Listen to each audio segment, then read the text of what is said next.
Live here. Okay. What's up, everybody? It's Joey Work, and we got Matty Money here. We're going to be talk about this new UFC fight card for tomorrow night. UFC Fight Night, Glover Teixeira versus Anthony Smith. I think we could probably begin by talking about maybe our plays from Saturday's card. Obviously, Saturday's card was a lot of fun, a lot of good fights. Don't expect the same here. But at least we're getting fights, you know. So maybe you want to, Matt, you want to run through your plays from last week to start off? Yeah, so I'll go through my plays. So obviously, my top play was Souza. I think we kind of all agreed on that. That was a good pick. And then, you know, as most of everyone knows what happened, him and two cornermen got tested positive for the coronavirus. His fight got canned. So it was kind of weird going into the fight because, like, every play that I had, it was kind of like based around him and based around him being my number one pick. So when he got canned, my top pick actually moved. Rosa was my top pick. He got moved up. He was my second top pick. He got moved up. I did make a play on Rosa. I lost that play. Joe, I mean, the whole fight too. The whole fight, I'm watching the fight, and I'm like, Joe called this right. Joe called this right. And, you know, I got scared off because everybody else was against me on that one, so I got scared off and never pulled the trigger. You knew that what that fight was going to be from the middle of the first round. Yeah. He just got taken down. He couldn't do anything with it, and that's how the whole fight just went on. So you should have made – I hope you made a play on that. You should have made a play on that. Sorry if I steered you the wrong way. What's up, Nicky? What's up, boys? We're just going over our plays from Saturday first. Go ahead. So, yeah, Rosa, I made a play on, lost that play. I did make two big plays, though, on the co-main and main event. What I did was I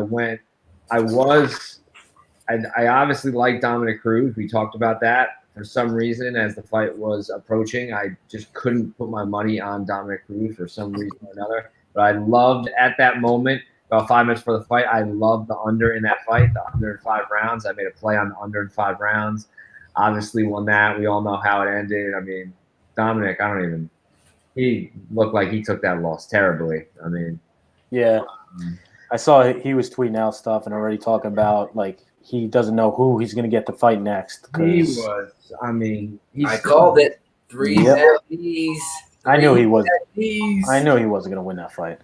He's still bitching and whining. He said in some type of interview today, I don't even know how true this is, but if he really said this, it's crazy that he said that the referee smelled like alcohol and cigarettes. Yeah, Peterson. Great excuse, Dom. He's the best at it. So. And he wanted the referee to be changed at that point. Oh my gosh. I didn't know that. I thought it was after the fight. Yeah, no, he said he noticed it when he walked into the ring and he wanted the referee to be changed at that point. I don't know if he told anyone or he did anything. Awesome. Can we be put into those boxes, by the way? Anyway, so that fight obviously went in my favor because I took the under rounds, thank God. And then what I did was I really, really wanted to make the play on Justin. I still did not have the balls going into the fight to make the play on Justin. He was plus 200. Plus 190 right before? No? Yep. I even saw the money going up and down. I saw it at plus 220. That was the highest that I saw it, and then it was fluctuating. The whole fight, I like to watch these fights as they go on, what the in-play is going to be. The in-game kind of in between rounds, they put those teasers up and see how the fight's going. That was a fight that watching that fight, it was kept swinging back and forth. And the punches that they were landing, Ferguson would land, and then, you know, Gaethje would land, and Ferguson would land. So I was watching it. I did make a play at I think it was the end of the 3rd round. I got Gaethje at plus 100. I made a pretty big play on him, and I hit that. How crazy is that, right? Plus 100 after 3rd. And that was actually the swinging point where, like, Justin kind of really turned it on, and he kind of just, I think in the 4th and 5th round, just picked him apart. We all know. You know, Ferguson was just getting. I mean, dude is a warrior. If anyone's seen it, look at Instagram, seen his face after that, crazy. Yeah, you kind of feel bad for the man. You know, like he's had the most wins, 12 wins in a row. Now he's not even going to get a chance for a real belt. It's really kind of upsetting.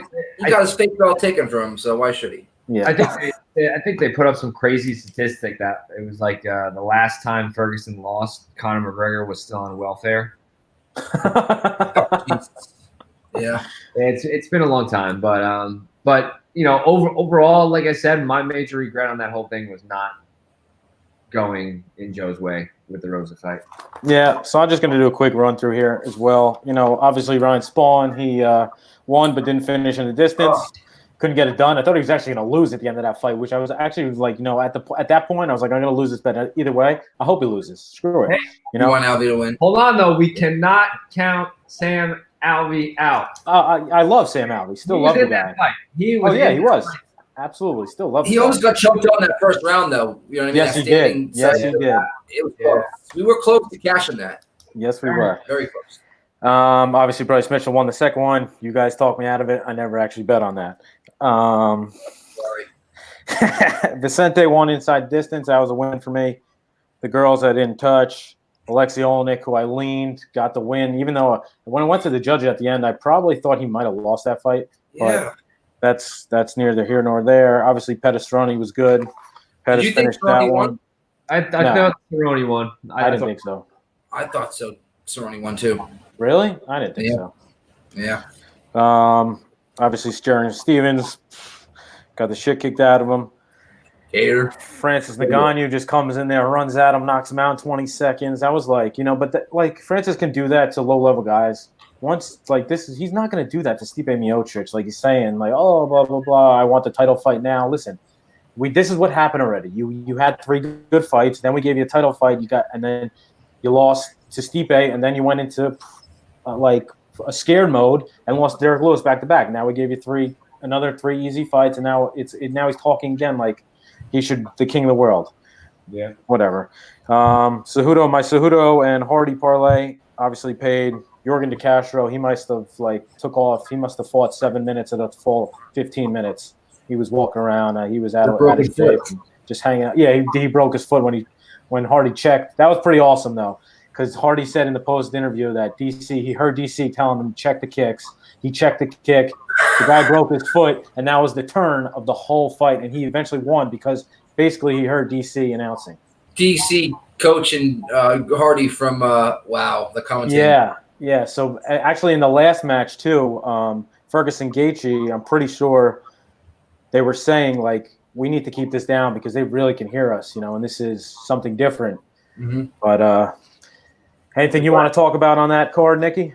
Oh man, I had 2 losers right off the bat. I had Rosa. I had the Span. Had a little bit on Rosa, and then I had the Francis. Well, that's later in the fight. Then I hit the Luke inside the distance.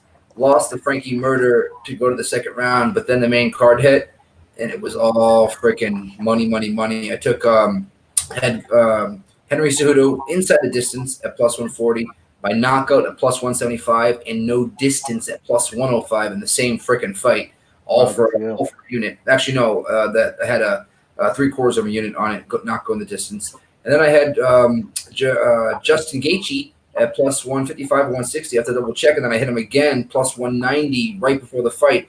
He did not deserve to be at +190, and that's when I was like, okay, that's value all day, and he showed it. Frank actually, that point that Frank brought. Leg kicks. Maddie, you froze it. Oh, there you go. You're good. Go ahead, Maddie. What'd you say?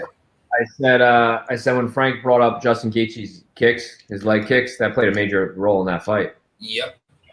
That Yes, man is kicking 155 for sure. All right, well, now on to tomorrow night. We got UFC Fight Night Smith versus Teixeira. You know, we'll start it off. First, let's shout out the chat. Josh Pointo, Yeah, please. Maxwell Smart in the house. Big Ragu, a young chameleonaire, chillionaire. Tim Harrington, Papa Duke's in the house. Thanks for showing up, guys. Appreciate it.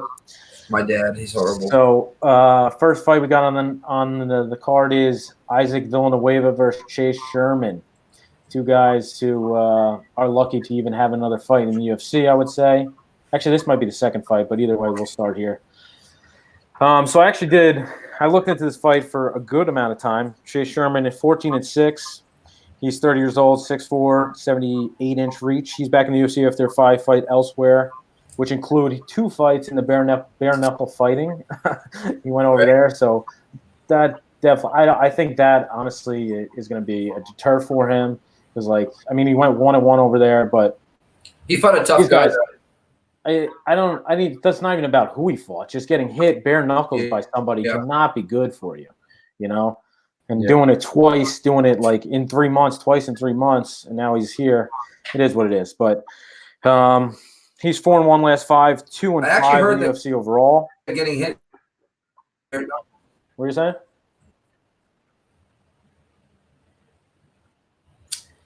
Are we on delay? No, Ike Villanueva, 16-9. He is 36 years old, 6'2". So Sherman has a 2-inch height advantage, and Sherman has about a 5-inch reach advantage.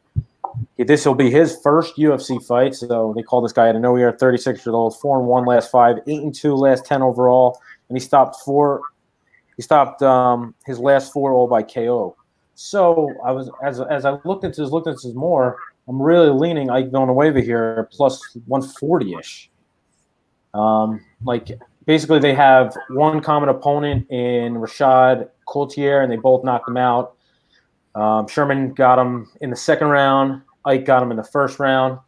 Otherwise, just going by the last couple fights and whatnot, Villanueva definitely has better opponents. And really, at this price, I'm really leaning and might make a wager on Villanueva. Maddie, what you got? Anything? This is a tough fight for me to call. I looked at this fight for a long period of time too, and I was kind of bouncing back and forth when I was going through the records. 2 things that stick out to me is, one, I like the camp that Chase trains out of. He comes from Jackson Wink. Got some good trainers over there. Got some good training partners. So I do like that. I think he's going to be probably a little bit more well-rounded in the striking department and just a more complete fighter. But on the flip side, Joe, I totally agree with you. I mean, last 4 fights, all by KO, first round. I mean, that's a hard point to bargain right there at plus 140. So to be honest, I don't have a play for this fight. I'm not going to go out and make a play on Chase or either of them. I'll probably stay away from this fight, but if I had to lean, I'd probably throw a couple bucks on the dog. How about you, Nikki? I like Chase Sherman by knockout. I just think he's actually a real heavyweight, and Ike's an actual 205er. So, I mean, it's a garbage fight. We all know that. It is actually the first fight of the night. I think you can get him right now. Sherman by KO at plus, or TKO at plus 140. It's worth a little sprinkle if you want a little action right when the fight starts. I mean, we got to remember that these are 2 big, this is a big weight class. These guys are going to come out and probably throw bombs. Yep. Yeah, somebody's probably going to get knocked out. For under sure. 1.5 as well, and you can get that at plus 117, which I thought was a good value as well. There you go.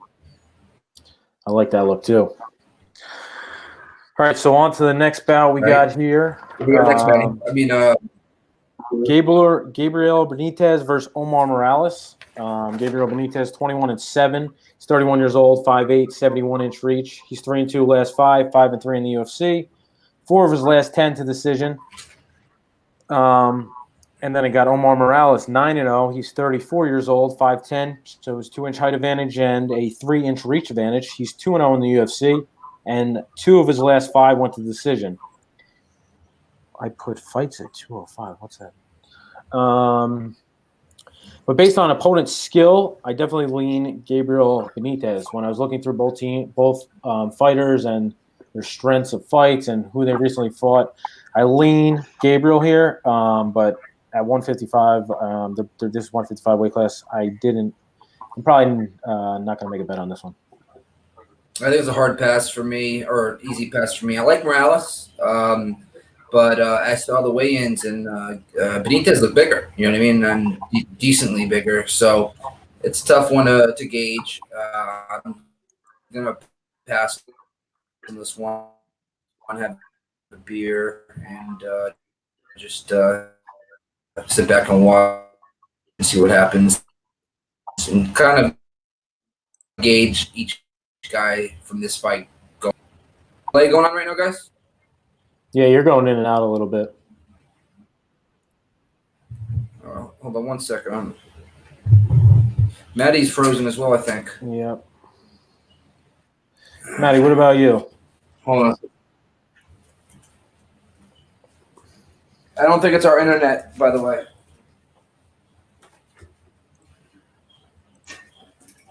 Maybe you're back right now. Oh, he just bounced. Yeah, I'm not so sure. Somebody's internet is messing with the whole thing, but hey, let's keep it going. Yep. Morales, I'd love to get after this fight. I'll be able to gauge whether Morales is going to be someone to invest money in. And right now, at his price tag, what we got, Joey? Price tag wise, Morales is minus 180-ish. minus 180. Okay. I don't know. It's dog or pass. Yeah, I I feel I can't do that. Yeah, I feel the same way. We're starting to freeze up. We're starting to freeze up again. I think I froze out there for a minute. Yeah, we got you now. What were you guys on? What fight? We're on Benitez Morales still. You got anything on that? I slightly lean Gabriel in this. I've seen Morales fight on when he was on the Contender Series, and he had one fight in UFC. He has kind of one of those records I question a little bit, because if you really go back into his record a little bit, you see some of the guys he's fighting, they are like garbage guys, kind of like one of those records where it looks great on paper, but when you really start digging into it, it's not that great. And you look at Benitez, and he's fought some pretty decent guys in the division, no crazy notable wins, but some pretty decent kind of competition. And Morales too. Morales, he's normally the bigger guy when he fights somebody. Yeah, he's not. And yeah, he's not. Normally he's the guy coming forward, and he's a little bigger. He throws the power a little bit, and he doesn't look like it's going to be in that situation. So I'm kind of I kept looking at this fight, and I think I'm leaning Gabriel a little bit. Yeah, same. It's Gabriel or pass for me. Mm-hmm. Yeah. So we'll go to the next. We got That's those odds we down to minus 130 for a home. I'm not touching them. Yeah. So next we got Hunter Azor versus Brian Keller. Hunter Azor 8-0, 2-0 in the UFC. He's 28 years old, 5'8", 70.5-inch reach. He hasn't fought anyone really good. This is a big step up in competition to him.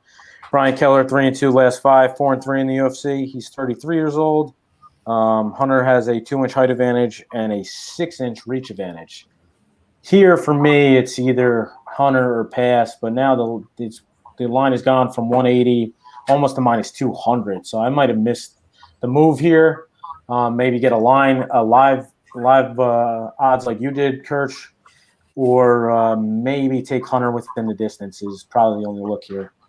I like you can parlay Hunter with Marvin Vittoria, I believe in this case. I do like a little parlay piece with Hunter and Vittoria.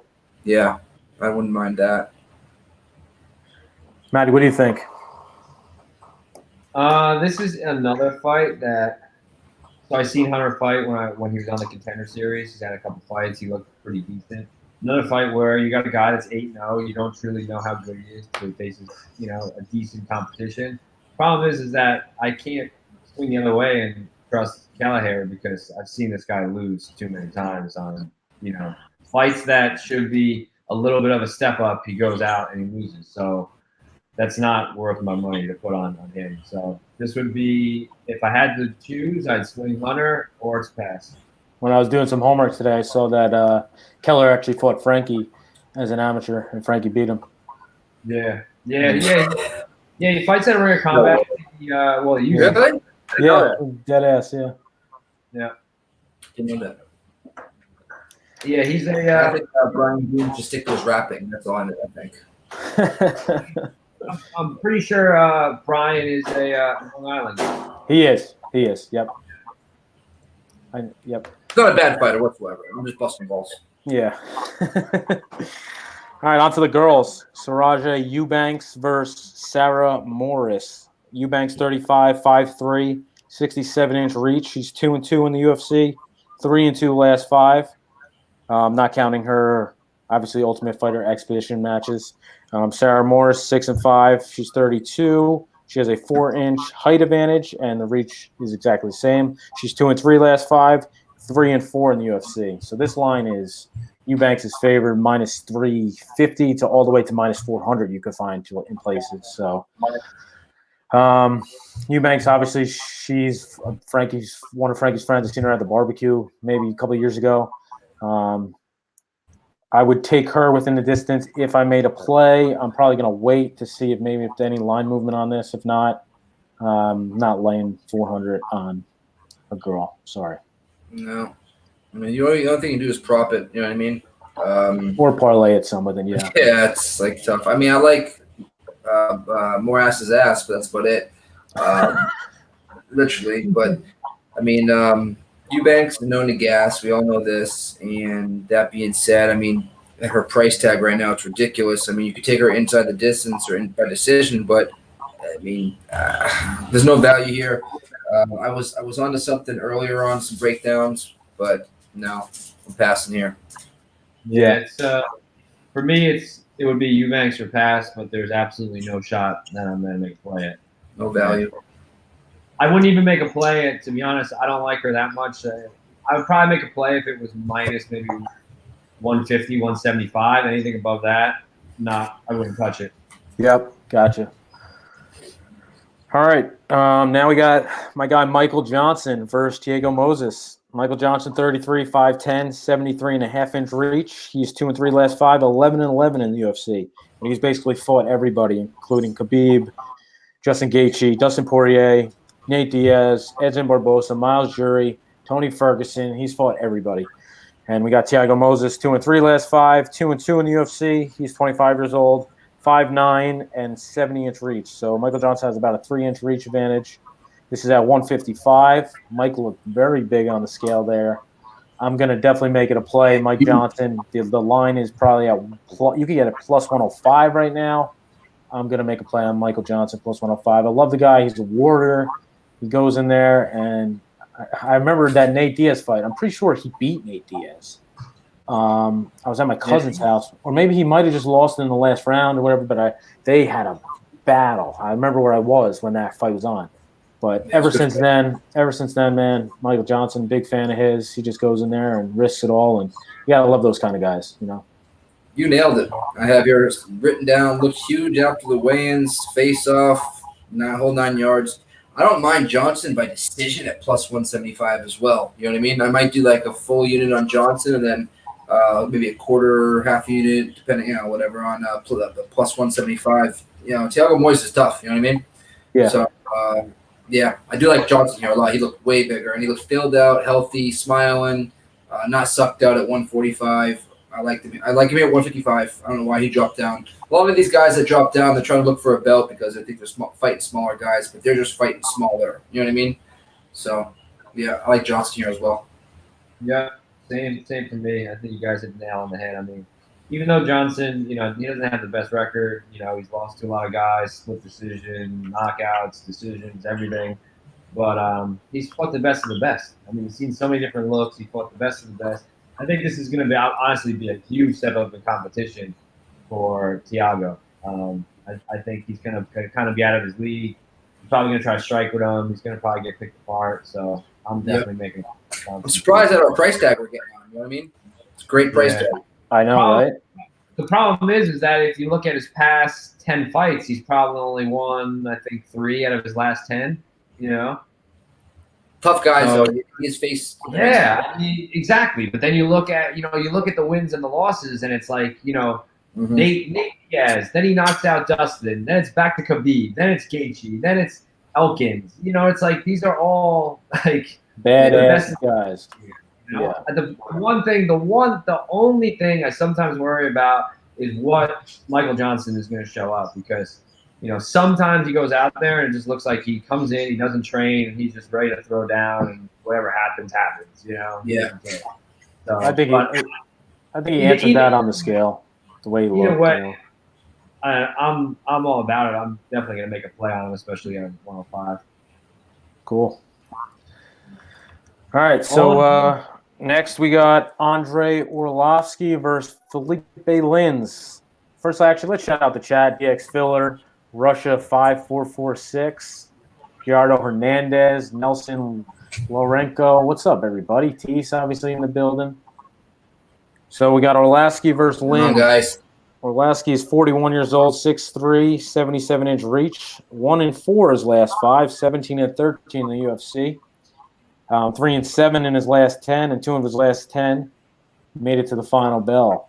Felipe Lins is 34, 14-3 overall, 6'2", and 71.5-inch reach. So Orlovsky has about a 5.5-inch reach. He's 4-1 last 5. This is his first fight in the UFC. He fought in the Pro Fighters League and Bellator, so top. $1 other million leagues. over at PFL. Yep, there you go. And obviously he trains with America's Top Team. And last 10 have all been stopped before decision. So the line here, what do we got here? We got Orlovsky at plus 140. We have both guys fighting an American Top Team too. By the way. Yep, correct. And Orlovsky's last fight, he obviously lost to Joe in the first round. Got knocked out real. He's only really beat Ben Rothwell going back to 2018. He's lost to a couple different names, but you know, I'm really at 41 years old. I don't think I could bet on Orlovsky here. Yeah, I don't like it either. I mean, I know a couple people that are on him because of the plus odds, but I just feel like he is a shell of himself. I do feel like his chin is a little bit chinny. Absolutely. Even though he made like some weird two-fight resurgence, you know what I mean? But I'm on Lins here. I have a couple plays that might be you might like. I'm not sure. Inside the distance at plus 150, which I thought was like, wow, we're getting plus odds inside the distance. You know what I mean? For Lins, at least. Yep. Decision bet on this by Lins by decision plus 355. And this is what I really like here is the over 1.5 at minus 161. I think at least goes over 1.5 rounds, and then somebody gets taken out here, i.e. Orlovsky. Yeah, Nicky, I like all those. I think I was always a pretty big fan of Orlovsky, but I think he's lost over this past couple of years. I think he's lost that killer instinct that he had like years ago, where he'd come out and he'd really try to like knock some people out and throw some bombs. I think he's kind of that guy that's like older and just trying to like ride out decisions and pick people apart, but it's not working in his favor. So I like everything that you threw out, Nicky. I kind of like that. I don't know if I would take Lynn straight up. I don't think I would do that because what's he at? Minus 150. It's even worse, I think. Lynn's minus 165. It started at minus 135. He's got bet up to minus 165 all the way to minus 180 at places. Yeah. I don't know if I love him that much. Yeah. Exactly.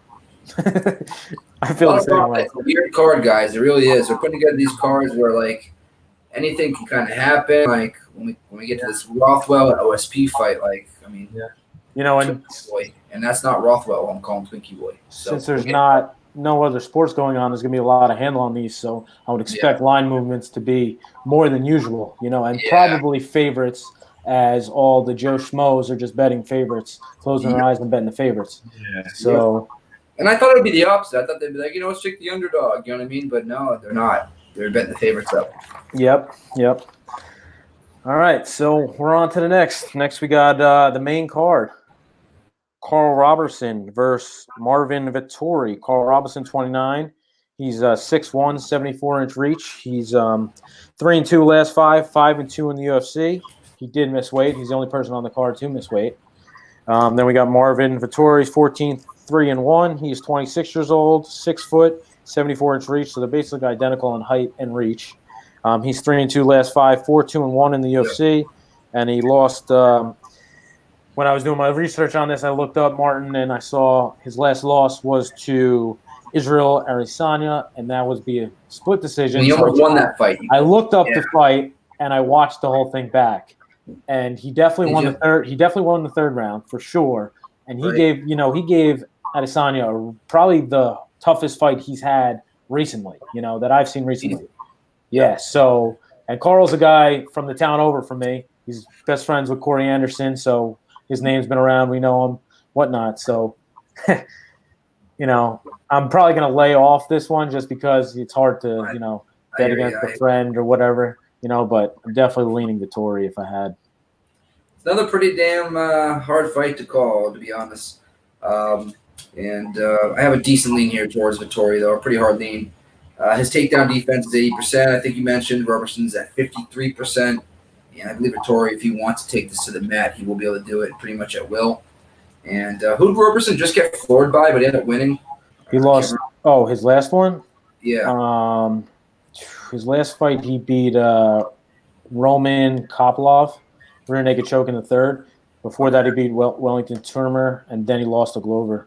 I know he got dropped by somebody and ended up winning. It's one of those two fights you just mentioned, the first two. But, they're both southpaws.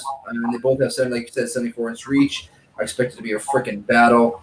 But I think Vettori comes out on top here. I have some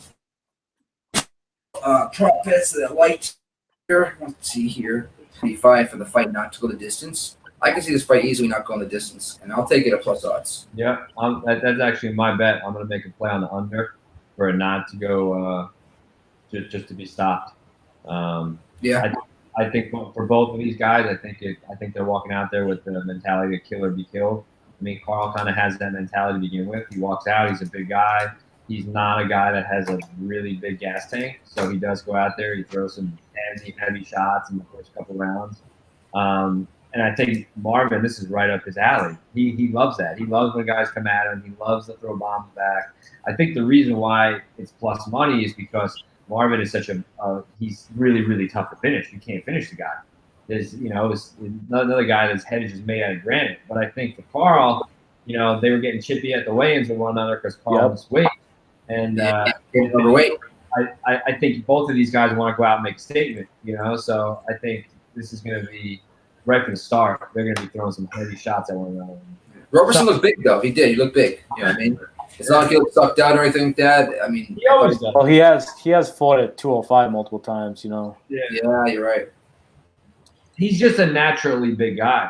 Yeah. So and I mean, like he's there. He started at plus 120. He's now you can get him at plus 170. Obviously, everyone's banging another favorite. But if that line keeps going up, I might take a chance on Carl, for sure. All right, so now we got Ray Borg versus Ricky Simone. Ray Borg 13-4, 26, 5'4", 63-inch reach. He's 3-2 last 5, 7-4 in the UFC. Ricky Simone 15-3, 27 years old. He has a 2-inch height advantage and a 7-inch reach advantage. He's 3-2 last 5, lost 2 straight, and 3-2 in the UFC. At the lines we got here, Ricky Simone is minus 150-ish with Ray Borg you can get anywhere from plus 130 to about plus 140. I'm definitely probably going to make a play on Ricky Simone here just for, the 7-inch reach advantage for a small guy. And when you go through it, I think I saw the weigh-in. They matched up good, whatnot. He definitely looks like, he lost his last 2 to Rob Font and Uriah Faber. And going through it, he definitely fought, I think, better opponents. And before that, he got caught with that punch too. Yeah, and before that, he was on a 6-fight or 7-fight win streak. So I do lean the favorite here. It might be my time to bet him now, knowing that the public's all betting favorites. But I'll tweet out my official plays. Yeah, I like Simone a lot here. He was I think if you really look back when he was facing Uriah, he was kind of like the prospect of the division. And I think that if he beat Uriah, he was next in line or going to be next in line for a title shot. And that fight kind of derailed him a little bit, and then he comes back, he loses another fight. So I think he's due to kind of go on a little streak here. I think Ray Borg too is I don't love this guy. I think he's a little bit overrated. He's they kind of I don't know, they kind of like build him up. But if you look at his record, I mean, it's not anything fantastic, you know. So I like Simone here. I think making a play on him, I think it's going to swing. I think more people are going to jump on him, so I think making a play on him early might be good. I think if it goes anything, if I see him at anything above like maybe minus 180, I probably would make a play on him. Yeah. Yeah, that's a consensus right there. I'm on Simone. I'm going to take it probably tonight before it gets any worse. The only chance Ray Borg has here in this fight is to backpack Ricky Simone somehow, slap a submission. He's not going to beat him in the stand-up game, that's for sure. He's going to have to wrestle and take him down to the ground, and we know Ricky Simone is an elite wrestler as well. So I don't see where Ray Borg can win this fight. And believe it or not, with all the odds we have in all these fights, with the matchups, I believe when it comes to the odds, this is the best one. Ricky Simone at minus 147. I can get him at right now. Yeah, that's greatly put there. Right. All right, next we got Alex Hernandez versus Drew Dober. Alex Hernandez is 11-2. He is 27 years old, 5'9", 72-inch reach. 4-1 last 5, 3-1 in the UFC. His only loss is to Donald Cerrone in the UFC. And Drew Dober is 22-9 with 1 no contest, 31 years old. He has a 70-inch reach. He's 4-1 his last 5 and 8-5 in the UFC. This one is really tough for me. I kept going back and forth and looking at it. But if I did, I guess I would take, the line, I would guess I'd take the plus money with Alex Hernandez, but I haven't made a play yet. Line's high on Hernandez, and he had a bad weight cut. Looks like he had to have that little, thing where he gets butt naked and has to take care of everything he has to make weight. And he did. He made weight. What's the price tag at right now, Joey? So for Alex Hernandez, Drew Dober. Hernandez. Hernandez, you can get him at plus 100, plus 102, minus 102. I'm going to jump on Hernandez. Money. A lot of people are on Dober. I'm going to jump on Hernandez, I think. I'm going to take a chance on him. Yep, I like Hernandez a lot in this fight. And I'm actually a guy that, so when he fought Cowboy, I actually hate him as a person. I think he has a horrible personality, way too cocky. That's how he was going into the Cowboy fight. I had a ton of money on Cowboy in that fight, by the way. And every shot that Cowboy was landing, I was going nuts. I was jumping on my couch, screaming at him. Yeah. I just wanted Cowboy to finish him so bad because he has such a cocky personality.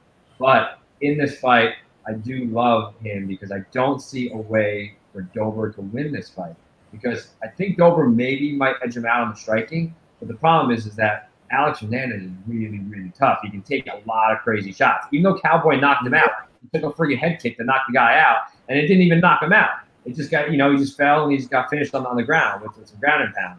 But he still truly wasn't knocked out. So I think Dober might chip him up with some shots. I think he's going to last those shots. And I mean, Alex Hernandez is he's a super strong guy. He's got a great kind of specimen there. I don't think, that's exactly where I'm going. I don't think, if this goes to the ground, Hernandez has a huge advantage on the ground. So, I think that if Dober kind of is chipping him up a little bit, I think the strategy is just tie him up and just, hang on him on the fence, drag him to the ground, ride it out, maybe for a decision. I don't know I didn't check the odds on 2 go to decision or 2 go to distance, but now that I'm talking about it, I kind of love that play of will it go to decision? Yes. Right now, fight to go decision is minus 145. Okay, so I'll probably stick with the Alex Hernandez plus 100. Then I think you're getting them a pretty good money there. I don't dislike that look though, going to the distance though. Yeah, I like that look because Dober is just tough too. Dober is a tough kid. True. What's up next, Joey? All right, we got the co-main, Ovince St. Preux versus Ben Rothwell. Twinkie versus Twinkie. I'm pretty sure this is Ovin's first heavyweight fight. He's 37 years old, 6'3", 80-inch reach. 2-3 his last 5, 12-8 in the UFC. Obviously, he fought in Strikeforce before that. 2 of his last 10 went to decision. Ben Rothwell, 37-12. He's 38 years old, 6'4", 80-inch reach.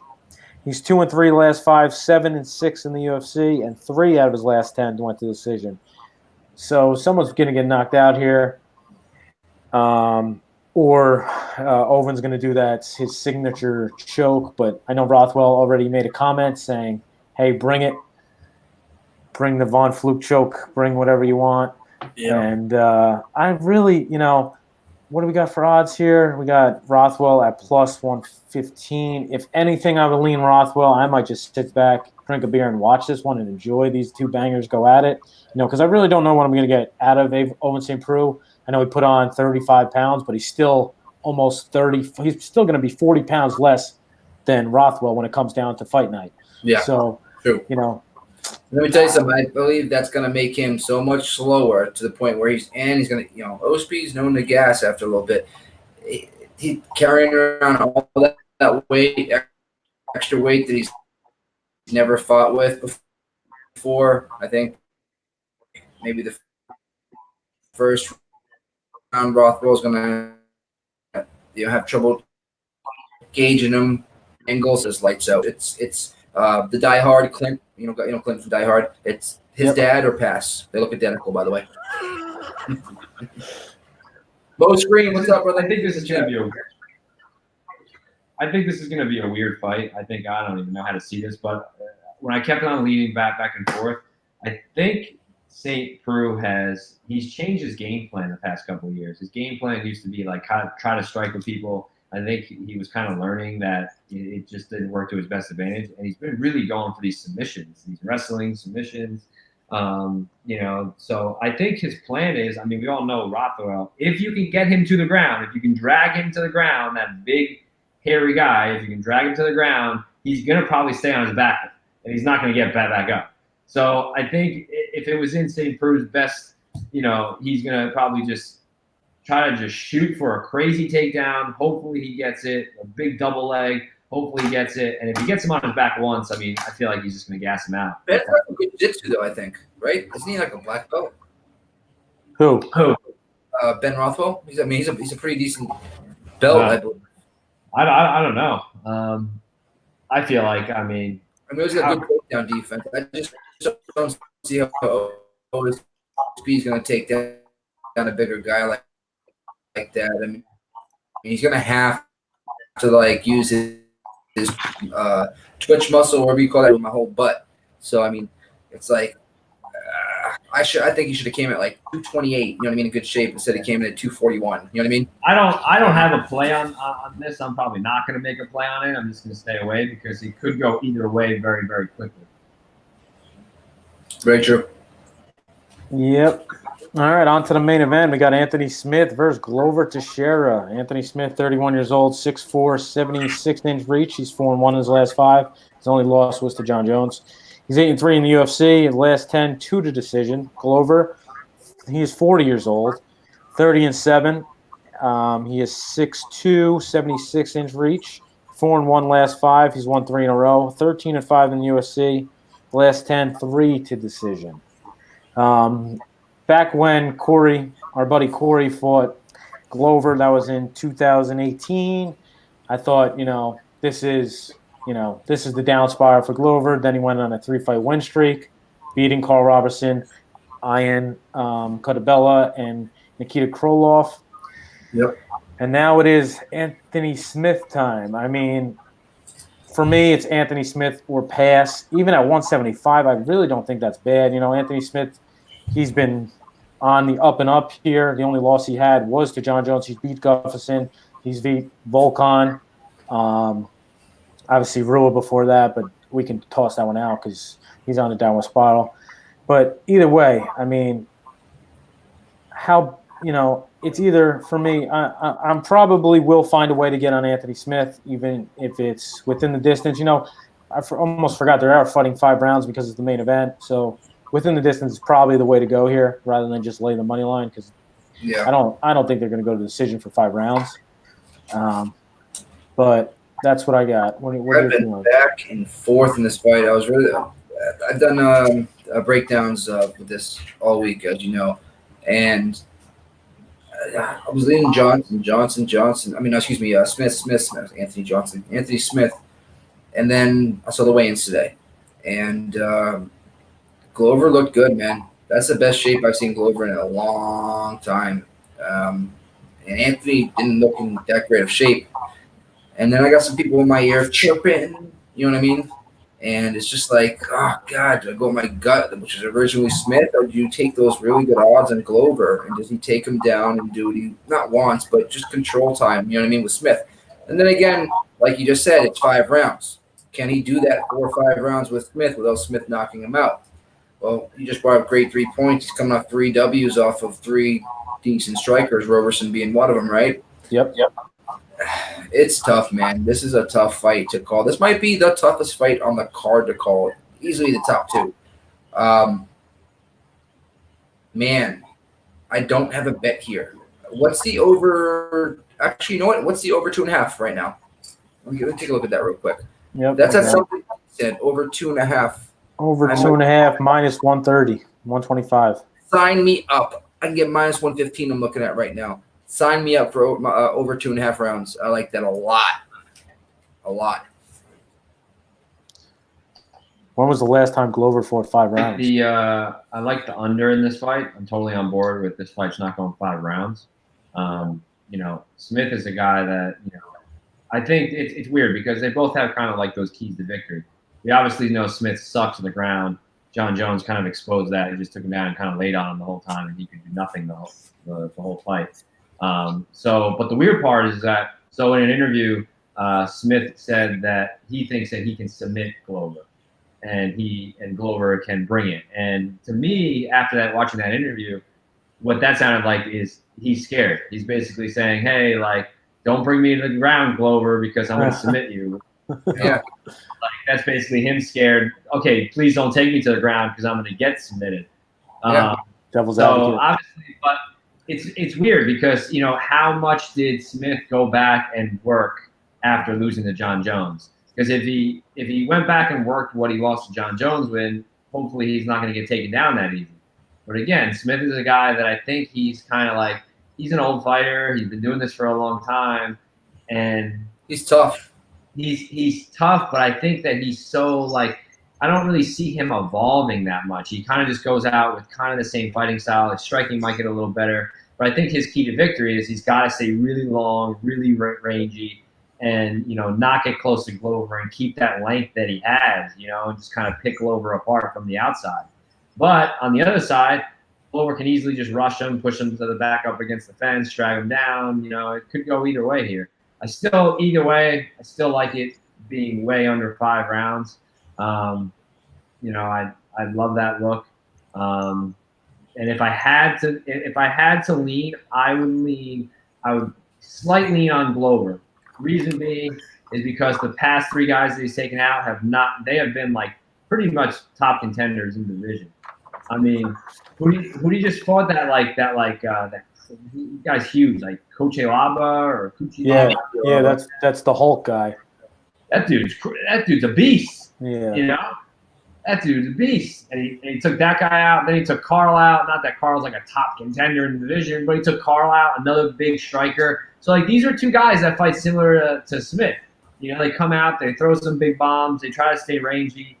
Glover took him down, submitted him. So, see, the thing is, right now, for fight go to the distance, it's minus 300, which is a little pricey. I really think it makes it over the 2.5 minute mark, and then somewhere in that either deep in the second, third, or fourth, I see is where I don't see it going 5. Into the 5th round. Somewhere in the 3rd or 4th round, I think is where it's going to end. But I do see it going over 2.5. I think I know they're both tough enough to do it. Unless Anthony. I know Smith is. Unless Glover gets caught. When's the last time Glover's been finished? Corey, our buddy Corey. Yeah, 4 fights ago, 2018, 4 fights ago. Yeah. And what round was it? 1st or 2nd? No, it was actually It went to decision, so he hasn't been finished. So he hasn't been finished since Anthony Johnson. Okay. Back in 2016. And that was a fight that honestly could have went either way because I'm pretty sure Corey got dropped in that fight in the 2nd round. I think. That's what I'm getting at. He hasn't been finished since you know what I mean. Anthony Johnson. Yeah. And Smith. When's the last time he was been finished? Yeah. Smith, he's got. Well, I don't know. You can say he was basically finished by Jones. He had nothing. He was just riding it out. Thiago Santos, and that was his last loss before John Jones. Yeah. Okay. But before that, he was on a little bit of a ride, right? Yeah, before that, he hasn't lost since 2013.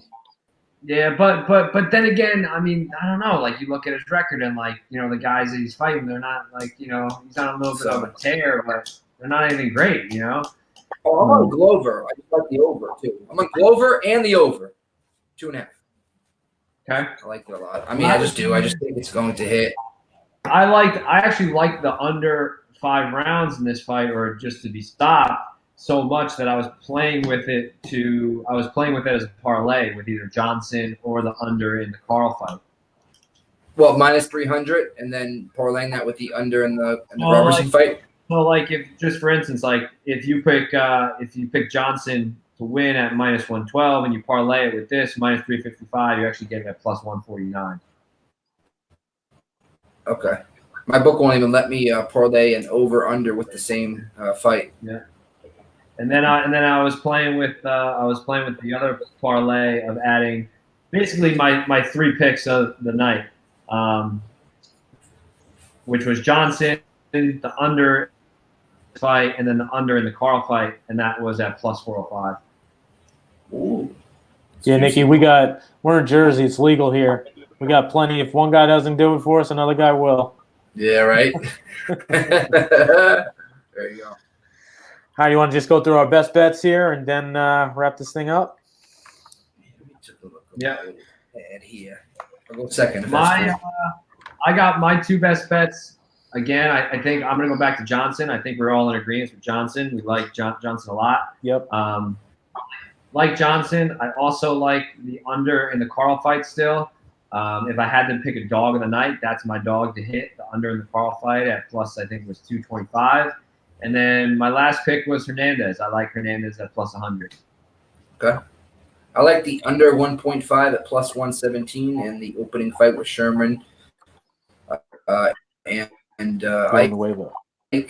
also like Johnson as well to win outright. And I do like the fight not to go the distance at plus 145 with, and I might even throw him to get better. If he gets run on the plus 180, I'm going to fire away. Yep, so I'm going to take Alex Hernandez plus 105. My best bet, Ricky Simone, minus 150. And, I'm going to watch that. I'm definitely going to be on Ike Villanueva plus 140 as well. I'm going to bet Michael Johnson too, but I'm going to wait and watch, see if Carl gets maybe plus 200 range, and definitely go in on that as well. I like that Simone bet a lot too. I'm going to throw that in there as well. I like that. I forgot about that. Yeah.